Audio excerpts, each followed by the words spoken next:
नमस्कार। एक और टिप्पणी के साथ मैं अतुल चौरसिया। साल 2024 बीत गया, लेकिन साल की आखिरी टिप्पणी आपके हवाले करना बाकी रह गया था। सो साल की शुरुआत में इसे स्वीकार कीजिए। यह पूरा एपिसोड सूत्रों के हवाले से है। गोपनीयता की शर्त पर यह खबर हम तक आई है और आपको पता है कि सूत्रों की गोपनीयता की रक्षा करना एक पत्रकार का परम दायित्व होता है। 2024 में घटी घटनाओं के पीछे की खबर क्या थी, वो खबर हम आप तक पहुंचा रहे हैं, लेकिन खबर सूत्रों के हवाले से है, इसलिए हमारा आपसे विनम्र निवेदन है कि विवेक का प्रयोग सिर्फ मनोरंजन के लिए करें।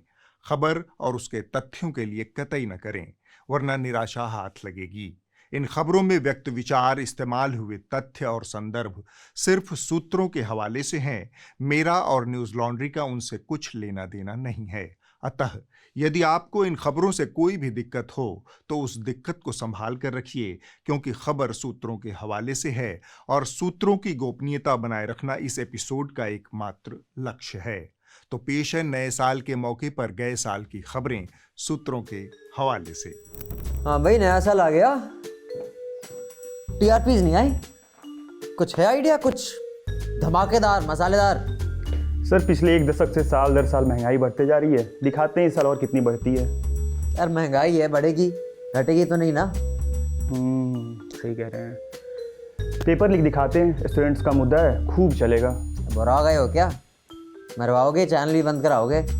पेपर लीक शेपर लीक, वो पब्लिक इंटरेस्ट जर्नलिज्म वालों को करने दो। हमें कुछ मसालेदार चाहिए, समथिंग एक्साइटिंग। मसाला? सर, वो तो बस एक ही आदमी दिला सकता है इस देश में, वो है नेहरू। नेहरू की गलतियाँ और अय्यासियाँ दिखाते हैं, खूब चलेगा। इस पर तो कल तक परसों तक समय नाव सब कर चुके हैं। नेहरू की अय्याशी, चुड़ैल जिहाद, नेहरू एंड चुड़ैल जिहाद। कुछ और चाहिए? कुछ और? सर, फिर तो उनको फ़ोन लगाना पड़ेगा। किनको? बोलो जल्दी। वही जिनसे नेता अभिनेता सब डरते हैं। ना कोई जवाबदेही, ना कोई जिम्मेदारी, हर खबर सही। ऐसा कौन है यार? सूत्र। सूत्रों के हवाले से लगाओ फिर सूत्र को फोन। क्या कहते हैं तुम्हारे सूत्र? जी सर।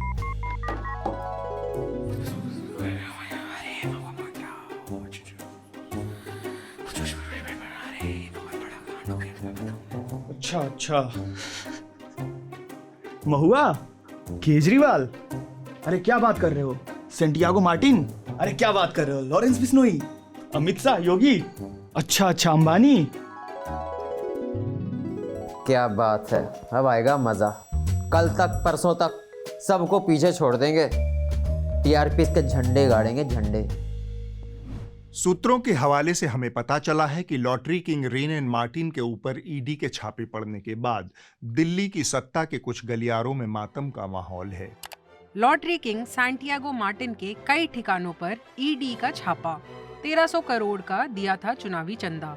ईडी ने उनके कारोबारी साम्राज्य के खिलाफ व्यापक कार्रवाई में तमिलनाडु के चेन्नई और कोयम्बटूर, हरियाणा के फरीदाबाद, पंजाब के लुधियाना और पश्चिम बंगाल के कोलकाता में छापे मारे। आपको याद होगा इलेक्टोरल बॉन्ड में किस तरह लॉटरी किंग ने भर भर कर माल बांटा था। इसके बाद उनके ऊपर ईडी ने छापा मार दिया। छापे के बाद चुनाव जिताने की शर्तियां गारंटी देने वाली एक कंपनी के मालिक पर स्यापा पड़ गया है। हकीम शमसी दवाखाना और वैद्यराज की बूटी से शर्तियां गुप्त रोग का इलाज जैसा नुस्खा देश की राजनीतिक पार्टियों को बांटने वाले चुनावी फैंटम का लॉटरी किंग से क्या वास्ता, यह जानकारी देने से हमारे सूत्र ने मना कर दिया है। लेकिन सूत्र का दावा है कि स्यापा पड़ गया है और इस स्यापे का एक ही इलाज है कि हाथ राजनीति में आजमाया जाए और हुए नुकसान की भरपाई की जाए। सूत्रों के हवाले से अगली खबर 400 पार की है। 4 जून 2024 के पहले तक 400 पार सम्मान की विषय वस्तु हुआ करता था, लेकिन जून 2024 के बाद यह मुंह छुपाने का जुमला बन गया। एक तरफ है अब की बार 400 पार और एक तरफ होगा अब की बार 40 पार। इंडिया की गारंटी मोदी 400 पार। पॉइंट ये है कि आप लोग खुद नरेंद्र मोदी की मदद कर रहे हैं, स्वतः मदद कर रहे हैं कि कैसे मोदी 400 पार जाए। लेकिन बात सिर्फ रिकॉर्ड तोड़ जीत की नहीं, नरेंद्र मोदी का टारगेट इससे भी बड़ा है और ये टारगेट है 400 पार का। क्या विपक्ष में भगदड़ के पीछे बड़ी वजह ये है कि मोदी 400 पार कर रहे हैं? खैर, ये हो न सका। समझदार लोगों ने इसके लिए देश की जनता को बधाई दी, लेकिन सूत्रों ने जो बताया वह एक अलग तस्वीर है। कुछ लोगों ने 400 पार का नारा उछालकर 4 जून से पहले शेयर बाजार में जमकर पैसा बनाया। सूत्रों के मुताबिक यह पटकथा रायसीना टीले के किसी जोशीले ने रची थी। सबसे पहले ये हुआ। एग्जिट पोल में एनडीए 400 पार करता हुआ दिख रहा है। यानी एग्जिट पोल की माने तो 4 जून को एनडीए 400 पार जाती हुई दिख रही है। एक्सिस माई इंडिया के एग्जिट पोल में एनडीए 400 पार, प्रधानमंत्री नरेंद्र मोदी का जो 400 पार का नारा था वो सच होता हुआ दिखाई दे रहा है। इसके बाद ये हुआ। एकदम अनएक्सपेक्टेड रिजल्ट है रोमाना, ऐसी कल्पना कामना किसी ने नहीं की थी। एकदम अनएक्सपेक्टेड रिजल्ट है रोमाना। हमारे सूत्र के मुताबिक रायसीना टीले के जोशीले ने सभी खबरिया चैनलों के हुड़क चुल्लुओं और उनके मालिकान को 400 पार का एग्जिट पोल दिखाने की हिदायत दे रखी थी। तमाम एग्जिट पोल के कारीगरों को इस काम के लिए तैनात कर दिया गया था। हमारे सूत्र बताते हैं कि इस घटना के बाद एग्जिट पोल के कारीगरों और खबरिया चैनलों के हुड़क चुल्लुओं को उनकी स्वामी भक्ति का मोटा इनाम मिला है। In terms of polling, now you made him. Oh God! No, but the thing is, listen. You get it all. Pradeep, come on. Here's the thing. Here's the thing. अगली खबर अयोध्या से है। हमारा यह सूत्र थोड़ा विशेष है। इसके संपर्क सीधे रामलला से हैं। इसने जो खबर हमें दी वह आंख के साथ नाक और कान भी खोल देती है। सूत्र के मुताबिक अयोध्या से लोकसभा सांसद बने अवधेश प्रसाद को रामलला ने सपने में आकर सूचना दी थी कि हे नर, कलयुग में पापियों का नाश करने और मर्यादा को स्थापित करने की शुरुआत अयोध्या से होगी। अब वक्त आ चुका है। हमें तुम्हारी सेवाओं की सख्त जरूरत है। सूत्र के मुताबिक अवधेश प्रसाद ने सपने में ही प्रभु को वचन दे दिया, जैसी आपकी इच्छा। इस डील के बाद अगली सुबह अवधेश प्रसाद अखिलेश यादव से मिले, सपने का हाल सुनाया और अयोध्या से टिकट मांगा। चूंकि सब कुछ पीछे से रामलला संचालित कर रहे थे, इसलिए अवधेश प्रसाद का टिकट पक्का हुआ और वो अयोध्या से चुनाव जीत गए और राम को बसाने का दावा करने वाले मनुष्यों के मुंह पर कालिख पोत दी। फैजाबाद सीट में ही अयोध्या नगरी आती है, जहां भगवान राम का भव्य मंदिर बनने के बाद माना जा रहा था कि ये सीट बीजेपी के लिए बहुत आसान है, लेकिन परिणामों ने बीजेपी को हिलाकर रख दिया है। समाजवादी पार्टी के अवधेश प्रसाद ने 54,000 से ज्यादा वोटों से बीजेपी के लल्लू सिंह को शिकस्त दी है। अयोध्या के सूत्र ने हमें बताया कि रामलला बहुत कुपित थे। आधे अधूरे मंदिर में टपक रही छत के नीचे एकांगी मोदी जी ने मंदिर में प्राण प्रतिष्ठा की। इससे रामलला का हिंदू मन व्यथित हो गया था। वो इस अहिंदुवादी कर्म की सजा देना चाहते थे। सूत्र के मुताबिक रामलला की लाठी में आवाज तो नहीं थी, पर चोट बहुत गहरी लगी मोदी जी को।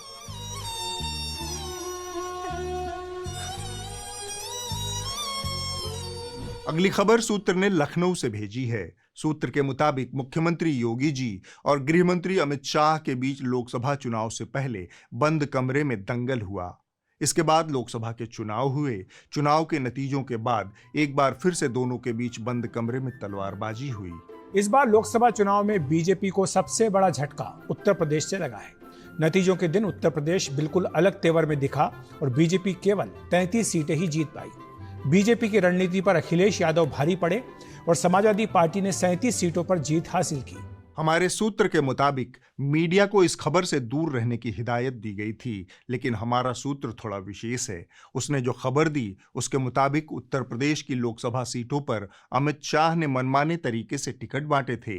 योगी आदित्यनाथ को कतई तरजीह नहीं दी गई। इसको लेकर दोनों के बीच पहला टकराव हुआ। इसके बाद लोकसभा चुनाव के नतीजे आए और साफ हुआ कि भाजपा 63 से 33 हो गई। इसके बाद फिर से बंद कमरे में अमित शाह और योगी जी की मुठभेड़ हुई। हालांकि दोनों के बीच विजेता का फैसला अभी नहीं हो सका है।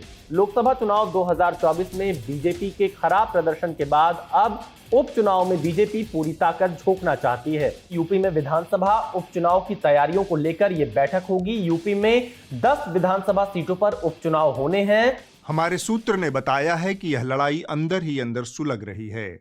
दोनों नेताओं का निशाना भाजपा में नंबर 2 की पदवी है। यह मोदी के बाद कौन वाले सवाल का उत्तर है जिसे दोनों नेता हल करना चाहते हैं।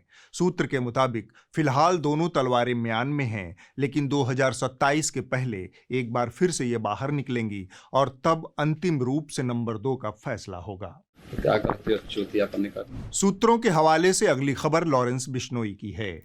अंतर्राष्ट्रीय विवाद हो, कनाडा अमेरिका से टकराव हो, पतवंत पन्नू से लड़ाई हो, सलमान खान से दुश्मनी हो, लुगाई परजाई का विवाद हो, पड़ोसी के नाले से समस्या हो, गांव में खेत खलिहान का विवाद हो, स्कूल में बच्चों का झगड़ा हो, ननद भौजाई का आपसी झगड़ा हो, जीजा साले का विवाद हो, मतलब आप जितने सारे विवाद सोच सकते हैं उन सब का इलाज लॉरेंस बिश्नोई है। बॉलीवुड अभिनेता सलमान खान को फिर से लॉरेंस बिश्नोई के नाम से धमकी मिली है। गैंगस्टर लॉरेंस बिश्नोई की ओर से बिहार के सांसद राजेश रंजन उर्फ पप्पू यादव को जान से मारने की धमकी मिली है। गिप्पी गेरेवाल के कनाडा स्थित घर पर भी फायरिंग हुई थी। इस हमले की जिम्मेदारी भी लॉरेंस बिश्नोई गैंग ने ली थी। 1 सितंबर को मशहूर पंजाबी सिंगर एपी ढिल्लों के कनाडा स्थित घर के बाहर कुछ अज्ञात लोगों ने ताबड़तोड़ फायरिंग की। फायरिंग की जिम्मेदारी लॉरेंस बिश्नोई गैंग के रोहित गोदारा ने ली। लॉरेंस बिश्नोई गैंग के खौफनाक चेहरे रोहित गोदारा ने एक नामी कारोबारी से सीधी 10 करोड़ की रंगदारी मांगी। महाराष्ट्र के पूर्व मंत्री और अजीत पवार गुट के कद्दावर नेता बाबा सिद्दीकी की शनिवार को मुंबई के पौष इलाके बांद्रा में गोली मारकर जान ले ली गई। इस हमले की जिम्मेदारी भी लॉरेंस बिश्नोई गैंग ने ली थी। सूत्रों ने जो जानकारी दी है वो बहुत चौंकाने वाली है। उसके मुताबिक लॉरेंस बिश्नोई गुजरात मॉडल का पैन इंडिया एक्सटेंशन है। लॉरेंस बिश्नोई भारत सरकार का वो आविष्कार है जिसकी काट पुतिन से लेकर ट्रंप तक खोज रहे हैं। खासकर कनाडा और अमेरिका के इस दावे के बाद तो बिश्नोई पर नाज करना हमारा और आपका कर्तव्य बन जाता है। One organized crime group in particular, which is the Bishnoi group. So that's what we're seeing here in Canada. And we believe that that group is connected to agents of the government of India. सूत्र के मुताबिक jail के भीतर से उगाही, हत्या और धमकी जैसे काम बिश्नोई जिस सहजता से कर रहा है उसके पीछे डीप स्टेट का हाथ हो सकता है। अब हम आगे बढ़ते हैं। अगली खबर का सूत्र दिल्ली का निवासी है। उसने हमें बताया कि 1 साल पहले तृणमूल सांसद महुआ मोइत्रा की संसद सदस्यता कैसे गई। खबर थोड़ी संगीन है इसलिए दिल थाम कर बैठिए।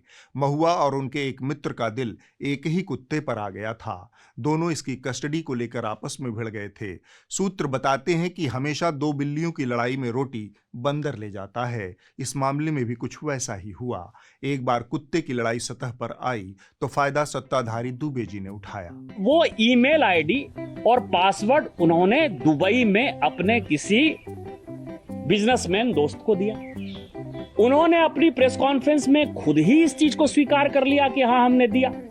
फिर वो कह रही है कि ये कौन सी पॉलिसी है, तो मैंने आपको कहा कि 2014 की पॉलिसी है। जो जयनंत रेहाद राय ने आरोप लगाए, उसने ये आरोप लगाए कि बिजनेस राइवलरी में इस तरह के 61 प्रश्न में से 50 प्रश्न ऐसे पूछे गए जो कि दर्शन हीरानंदानी को मदद करते थे।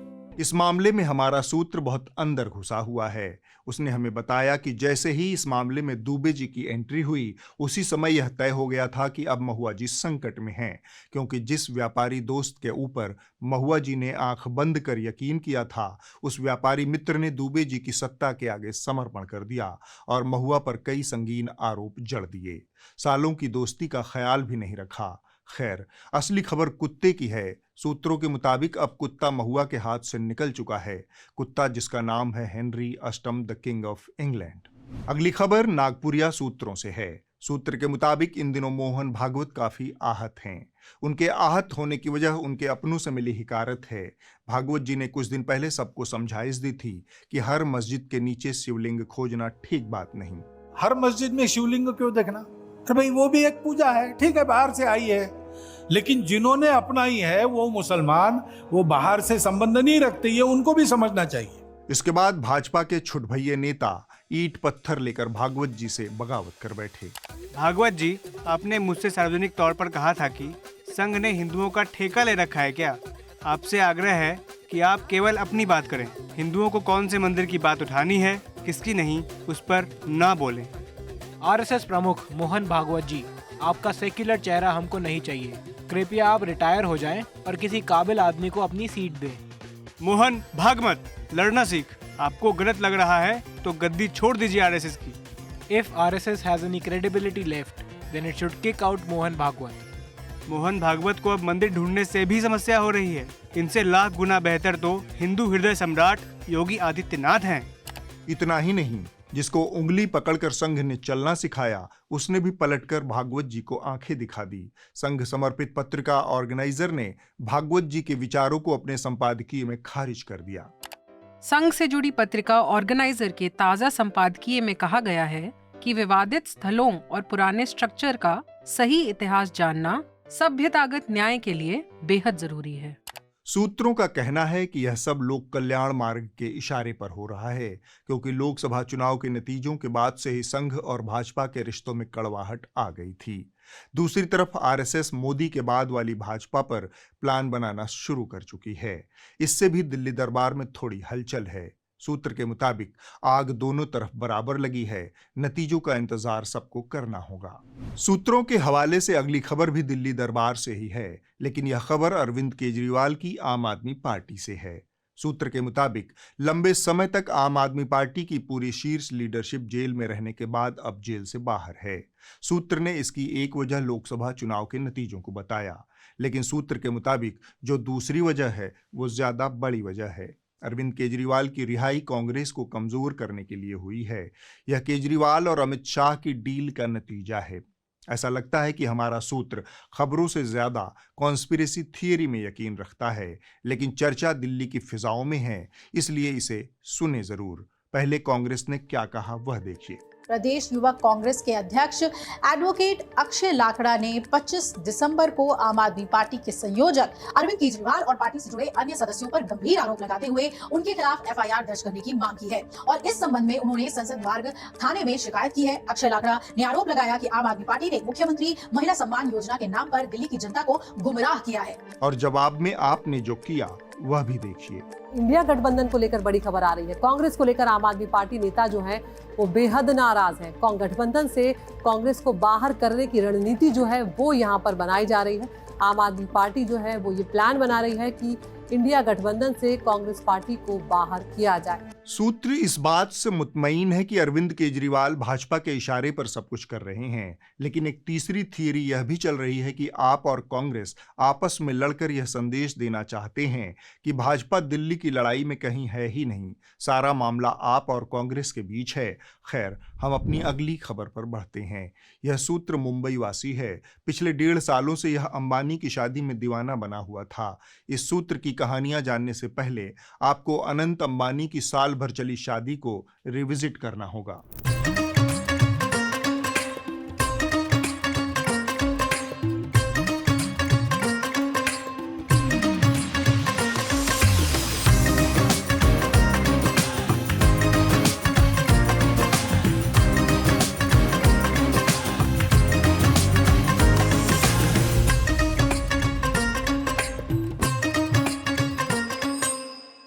इस शादी में राजनीतिक माहौल भी खूब गरमाया। लगभग हर पार्टी का नेता इस शादी में शरीक हुआ।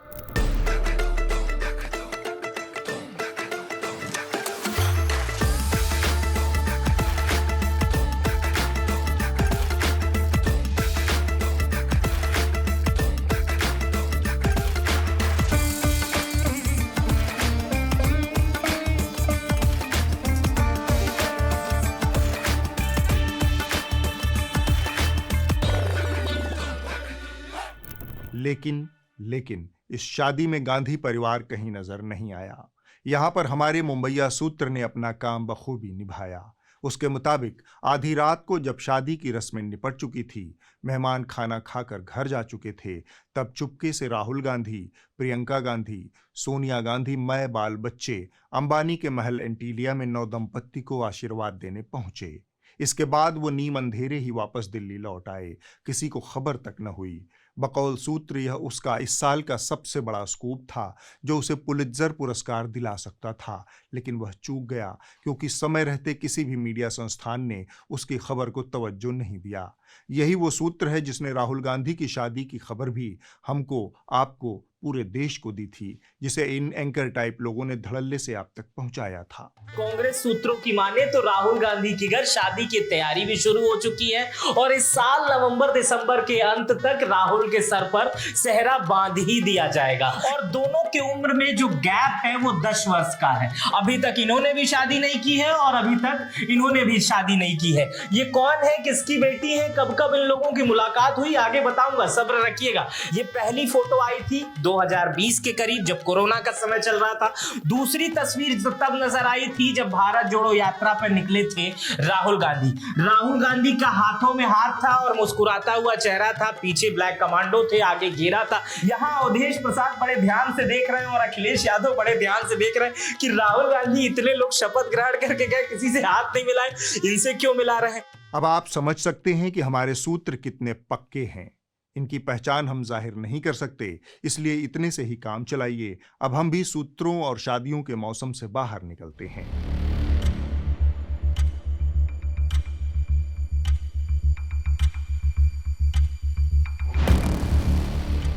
हमने साल के आखिरी एपिसोड में एक गूगल फॉर्म के जरिए टिप्पणी से जुड़े कुछ सवाल पूछे थे। आपकी ढेरों प्रतिक्रियाएं हमें मिली हैं। यह जानकर हमें खुशी हुई कि आप इस कार्यक्रम को इतना पसंद करते हैं। हमें आपके प्यार के साथ आपके सब्सक्रिप्शन की भी ज़रूरत है। आपके लगातार सुझावों के मद्देनज़र हमने न्यूज़ लॉन्ड्री के सब्सक्रिप्शन की दरें अब कम कर दी हैं। आप इस QR कोड को स्कैन करके अपनी मनपसंद राशि से न्यूज़ लॉन्ड्री को सब्सक्राइब कर सकते हैं। नए साल में आप इतनी मदद ज़रूर कीजिए। हमें हर महीने आप जैसे 800 नए सब्सक्राइबर्स की ज़रूरत है। क्या आप हमारे सब्सक्राइबर बनेंगे? अब हम आपकी प्रतिक्रियाओं पर आते हैं। इसमें जितने लोगों ने हिस्सा लिया उसके आधार पर निकले नतीजे अब आपके सामने रखने का वक्त है। हमारा पहला सवाल था, आपको टिप्पणी का कौन सा सेगमेंट सबसे ज़्यादा पसंद है? आप में से 87.5% लोगों ने संजय धृतराष्ट्र और डंकापति वाले सेगमेंट को एक तरफा अपनी पसंद बताया है। 6.6% लोगों को धरपकड़ न्यूज़ पसंद आया है और 3.7% लोगों को तू तड़ाक बहुत अच्छा लगा। हमारा दूसरा सवाल था, आपको टिप्पणी के बीते साल यानी 2024 के सबसे बढ़िया 5 एपिसोड कौन से लगे? आप में से 28.2% लोगों को विष्णु अवतार मोदी के राज में बिल्किस बानो का चीरहरण और मनमोहन सिंह की प्रेस कॉन्फ्रेंस वाला एपिसोड सबसे ज्यादा पसंद आया। जून 2024 में लोकसभा चुनाव के नतीजे पर आधारित हमारा शो एग्जिट पोल का फटा ढोल और डंकापति का बिखरा शिराजा वाला एपिसोड 25.3% लोगों को पसंद आया। इस तरह पूरे साल के दौरान यह दूसरा सबसे अधिक पसंद किया जाने वाला एपिसोड रहा। 12.3% लोगों ने अंबानी के अंगने में मीडिया का नाच और राहुल गांधी नदारद वाले एपिसोड को पसंद किया। 11.9% लोगों ने चुनाव प्रचार में मां बहन की एंट्री और स्मिता प्रकाश टीना फैक्टर और 11.2% लोगों ने रामनामी पत्रकारिता, कारसेवक पत्रकार और संविधान की मैयत वाले एपिसोड को पसंद किया। इन आंकड़ों में एक दिलचस्प बात ये सामने आई कि 12.3% दर्शक ऐसे हैं जिन्हें टिप्पणी के सारे शो बहुत पसंद आए। हमारा आखिरी सवाल था, टिप्पणी के बारे में आपकी राय, सवाल और सुझाव। इनमें से 3 लोगों को हम अपनी टिप्पणी में शामिल करने जा रहे हैं। बड़ी संख्या में दर्शकों ने अपनी टिप्पणियां भेजी। उन सभी का बहुत बहुत शुक्रिया। हमारी टीम ने 3 बेहतरीन जवाबों को चुना है। पहला नाम है अमिताभ मिश्रा। उनको टिप्पणी का रामनामी पत्रकारिता, कारसेवक पत्रकार और संविधान की मैयत वाला एपिसोड पसंद आया। इस एपिसोड में उन्हें सबसे मज़ेदार बात यह लगी कि स्वर्ग की चाय की टपरी मानो कोई कॉमिक शो का मंच हो, जहां भारतीय राजनीति के दिग्गज दिवंगत नेता दर्शक दीर्घा में बैठक लगाकर लाइव कमेंट्री दे रहे थे।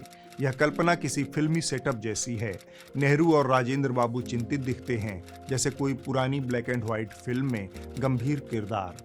वहीं सावरकर के चेहरे की रहस्यमयी मुस्कान किसी सस्पेंस थ्रिलर का ट्रेलर हो सकती है। अटल जी तो मानो बीच में फंसे रेफरी की तरह चाय की चुस्कियां लेते हुए सोच रहे हैं, अरे भाई ये मुद्दे कब हल होंगे। इस अद्भुत कल्पनाशीलता के बीच मीडिया की रामनामी पत्रकारिता पर निशाना साधना, राजनीतिक दलों के फैसलों को दूरगामी रणनीति से जोड़कर दिखाना और गांधी जी का अंतिम क्षणों में हस्तक्षेप करना, ये सब मिलकर पूरी कहानी को एक पॉलिटिकल सिटकॉम जैसा बनाते हैं। जवाब देने वाले दूसरे दर्शक हैं समीर सोलंकी। उनको चुनाव प्रचार में मां बहन की एंट्री और स्मिता प्रकाश का टीना फैक्टर वाला एपिसोड बहुत पसंद आया। उन्होंने लिखा, मैं सबसे पहले पूरी न्यूज लॉन्ड्री टीम को दिल से सैल्यूट करता हूं। कभी कभी मेरा मन करता है कि मैं अपनी संपत्ति का कुछ हिस्सा न्यूज लॉन्ड्री का एक बड़ा ऑफिस खोलने के लिए दान दे दूं, लेकिन फिर मुझे याद आता है कि अभी मेरे अब्बू जिंदा हैं। बेचारी स्मिता चिल्लाती रह गई कि मोदी नहीं तो कौन। शायद उनको नजर नहीं आ रहा था, क्योंकि देश की जनता ने इलेक्शन में उसके लिए वोट से चश्मा बनवाया और डंकापति को फुल मेजॉरिटी न देकर उसको बताया कि ये देश डंकापति से पहले भी था और डंकापति के बाद भी रहेगा। इस सूची में अंतिम नाम है सुजाता का, जिन्हें विष्णु अवतार मोदी के राज में बिल्किस बानो का चीरहरण और मनमोहन सिंह की प्रेस कॉन्फ्रेंस वाला एपिसोड बेहद अच्छा लगा। वो लिखती हैं, मैं यह फॉर्म एनएल टिप्पणी के एंकर अतुल चौरसिया की वजह से भर रही हूँ, दैनिक आधार पर नहीं, लेकिन जब मुझे कुछ सुखद, जानकारीपूर्ण और बौद्धिक सुनने का एहसास होता है तो मैं जाती हूँ और एनएल टिप्पणी पर क्लिक करती हूँ। इसके एंकर शिष्टता, बुद्धि, अब तक की सबसे स्वच्छ भाषा का इस्तेमाल करते हैं। कृपया इस अनमोल काम को जारी रखें। एंकर, प्रस्तुति और स्क्रिप्ट के लिए सिर्फ एक शब्द, सम्मान। आप तीनों का और इस फीडबैक में हिस्सा लेने वाले सभी दर्शकों का बहुत बहुत शुक्रिया। हम आशा करते हैं कि आप नए साल में अपने पसंदीदा कार्यक्रम टिप्पणी को ऐसे ही ढेर सारा प्यार और सहयोग देते रहेंगे। न्यूज लॉन्ड्री हमेशा जनहित की पत्रकारिता को अपना लक्ष्य मानता रहा है। इसी से जुड़ी है हमारी एक मुहिम जिसका नाम है हवा का हक, यानी फाइट टू ब्रीथ। यह मुहिम हमने साल दर साल दिल्ली की खराब होने वाली हवा से लड़ने के लिए चलाया है। यह अभियान अगले 1 साल तक जारी रहेगा। इसके तहत हम आप तक दिल्ली और पूरे उत्तर भारत की खराब हवा से जुड़ी रिपोर्ट, शोज, पॉडकास्ट और इंटरव्यू लेकर आएंगे। हमारे एक्सपर्ट पैनल के साथ इस दिशा में जो जरूरी बदलाव हैं उनको करवाने की कोशिश करेंगे। आप खुद इस अभियान में हमारे साथ जरूर जुड़ें, क्योंकि हवा वो बुनियादी हक है जिसका अधिकार आप सबको है। आप आरटीआई के जरिए इस अभियान का हिस्सा बन सकते हैं। आपकी आरटीआई को हम अपनी खबरों में जगह देंगे। आप #FightToBreathe के साथ ट्वीट करके इस अभियान का हिस्सा बन सकते हैं और साथ ही आप इस QR कोड को स्कैन करके हमारी मदद भी कर सकते हैं, ताकि हम इस अभियान को इसके मुकाम तक पहुंचा सकें। अब हम आपको छोड़ जाते हैं बीते साल की कुछ अनदेखी, अनसुनी यादों के साथ। आप सबको नया साल बहुत मुबारक हो। स्वतंत्र, निष्पक्ष और विज्ञापन मुक्त मीडिया के लिए आप न्यूज लॉन्ड्री को सब्सक्राइब जरूर करें। नमस्कार।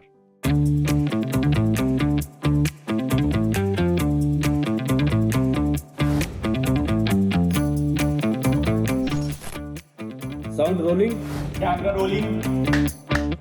फिर से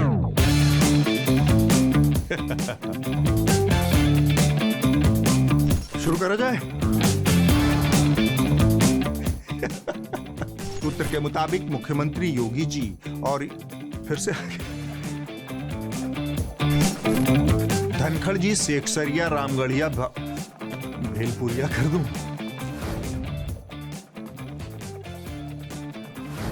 तुमको सीरियसता नहीं समझ में आया? हाँ बस ठीक है, ठीक है। बाल खराब नहीं ना हुआ है, देखना मुंह पे आ रहा था। म्यूट कर देना के साथ। लगता है आप लोगों ने उनका ये वाला इंटरव्यू नहीं देखा है। फिर से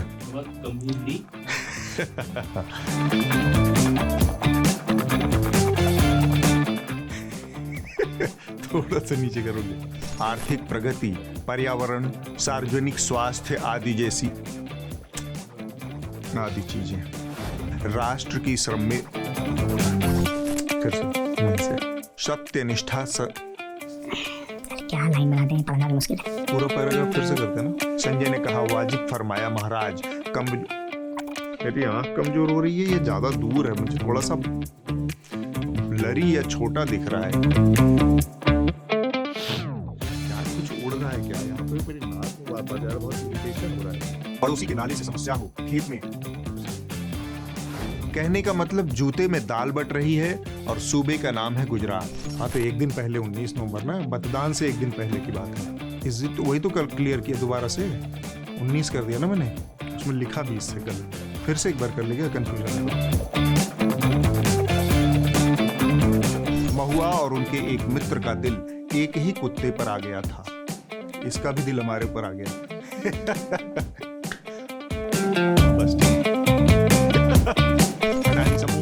जला हुआ रायता समेटने के लिए खबरिया चैनलों के तमाम उड़क-चुल्लुओं के बीच होड़ लगी थी। इस हफ्ते की रिपोर्ट जस्ट न्यूज से है, जिसे मेधा ने आप तक पहुंचा। फिर से नमस्कार।